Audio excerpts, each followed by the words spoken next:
Това е опасно, той е луд и е възможно да е терорист. Вие сте консуматор от плът и кръв. Работата ви е да гледате телевизия, да ходите на работа, да плащате данъци, докато умрете. Всяко друго нещо не е полезна дейност за вас. Добре дошли в новия световен ред. Всеки трябва да е оплашен, послушен и да се подчинява на управляващите. Дами и господа, ние сме управляващия света, съвет на планетата. Моля, запазете спокойствие. Ако няма какво да криете, няма от какво да се страхувате. Моля, приемете намесата на правителството във всеки аспект от вашия живот. Носете костюми и ходете на работа. Водете безсмислени разговори с приятелите си. Вие не сте специални човешки същества. Вие сте икономически елемент и работата ви е да плащате данъци и да помагате на управляващите да спасят икономиката. Работете здраво, не хабете времето си, спестявайте за ипотеката си, вземете ипотечен кредит. Уверяваме ви, че парите ви не са изхвърлени на вятъра. Кредитите са прекрасни инструменти, защото те държат заключен с клетка. Вземате кредит за една къща и плащате 3, повече от 25 години. Това е добре за вас. Не пушете марихуана. Само пийте алкохол. Марихуаната те прави спокоен, щастлив, наблягаш на повече музика и секс. Това не е полезно за вас. Единствените наркотици, разрешени от правителството, са узаконените наркотици, алкохол и никотин. Ако забележите някой да употребява наркотици за развлечения, незабавно го докладвайте на човека с мегафона и мога да ви уверя, че наркотиците ще бъдат взети под внимание. Не задавайте въпроси на управляващите, не задавайте въпроси на религията, не се задълбочавай между връзката на източника и безкрайната вселена с теб. Вместо това, помолете своя равин, свещеник или гуру да го направят вместо вас. Подкрепяйте войските. Както знаете, интернационалните войски убиват много терористи, за да ви държат в безопасност. Уверяваме ви, че всичко е напълно легално. Убиването на хора за предотвратяването на тероризма е законно. Тук няма никаква ирония. Запомнете, повтаряйте след мен. Аз съм свободен. Аз съм свободен! Аз съм независимо човешко същество. Дами и господа, започнете да повтаряте фалшивите и безсмислени послания от контролиращите учреждения. В момент някой се да пане това, защото не мога. Дами и господа, трябва да сте благодарни, че ние, българите, сме република, с президент и парламент. Не се замисляйте върху иронията в използването на република и контрола на властта, които се заклеват във вярност пред държавата, за да всяват демокрация. Най-добрият начин за разпространението на демокрация в Близкия изток е с убиването на терористи и невинни хора. Уверяваме ви, дами и господа, ние сме много близо до мир в целия свят. Много скоро терористите ще спрат да носят бради, ще избягат от пещерите си и всички ще приемат музиката и телевизията. Бритни Спиърс, Хана Монтана, Барак Обама, като техни истински идоли и спасители.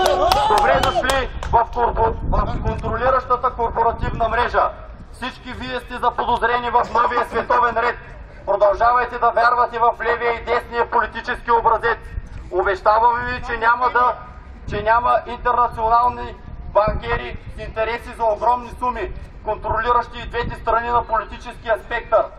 Набавяйте се информация единствено от известните медии, корпоративно контролирани големи медии. Това е източника за всичката информация, от която имате нужда, за да бъдете полезен, радостен и здраво работещ член на тази планета.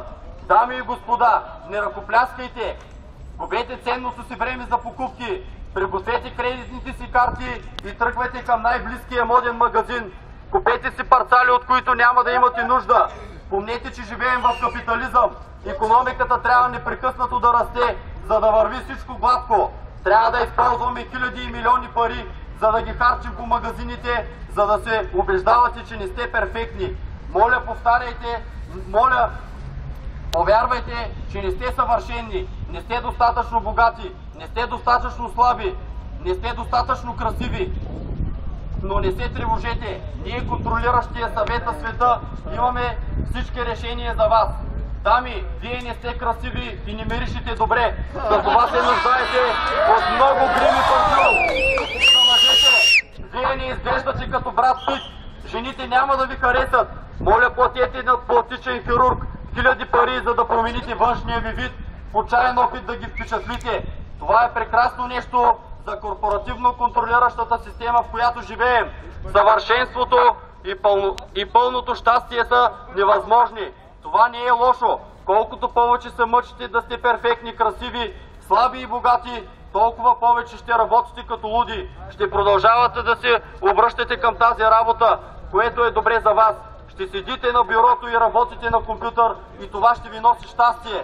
Колкото повече нараства капитализма, мирът е толкова по-близо. Винаги прави каквото ти се казва. Винаги се подчинявай на полицията. Винаги се подчинявай на правителството. То представлява всичките ти интереси. Уверяваме ви, че правителствата ги е грижа повече за вас, отколкото за афганистанските и иракските деца. Дами и господа, моля призовете полицаите за повече надзор. Нуждаем се от повече полицейски контрол. Нуждаем се от повече контрол, страх, алчност и недоверие един към друг. Не се разхождайте спокойни. Губете ценното си време в пазаруване. Насочете се към най-близкия магазин и покарчете колкото се може повече пари, надграждайки себе си в капиталистическата система. Дами и господа, това беше съобщение до вас от Института по формиране на мозъци и контрол над съзнанието. Бяхте много послушни. Благодарим ви, че позволихте да въведем наблюдателно полицейски управления. Заради оплаката от атаките на 11 септември, повече параноя, повече войски, повече покарчени пари в сигурността. Уверяваме ви, това ще осигури радост и мир по земята. Бяхте прекрасни слушатели. Помнете, масов кръг от аплодисменти и помнете, това е истинското нещо довело ви тук. От Интернационалната Крейзи Федерация, това няма да го чуете по новините. Всеки един от вас е най-прекрасното и невероятно същество, което някога е ходило по повърхността, на която и да е планета в безкрайната галактика. Вие сте съзнателни човешки същества и притежавате всички тайни на Вселената в сърцата си. Вие сте независима личност. Вие сте въображението на самите себе си. Вие сте свободни, съвършени и можете да постигнете всичко, стига да го пожелаете. Време е да спрете да вярвате на правителството, докато то ви наранява. Време е да спрем да се подчиняваме на големите корпорации, докато те се опитват да обърнат всичко, което е хубаво, в парична единица. Време е да погледнете в огледалото и да си спомните колко невероятни сте всъщност. За нещата, които значат нещо. Братство, общност, всички тези неща, свързани с теб, са свободни. Притежавайте... Не се... Сяде. Момент. Притежавайте тайните в сърцата си. Те не са тези в компаниите. Не са в MTV, който ти казва, че си дебел и грозен. Вие сте съвършенни. Всичко е в съзнанието ви. Всичко е просто илюзия. Не трябва да плащаме сметки. Не трябва непрекъснато да търсите работа, която не ви поощрява творчески или емоционално. Това, което трябва да направите, е да се събудите попладне и да измислите нещо за развлечение. Така че следващия път, когато видите съобщение, казващо да подкрепи войската,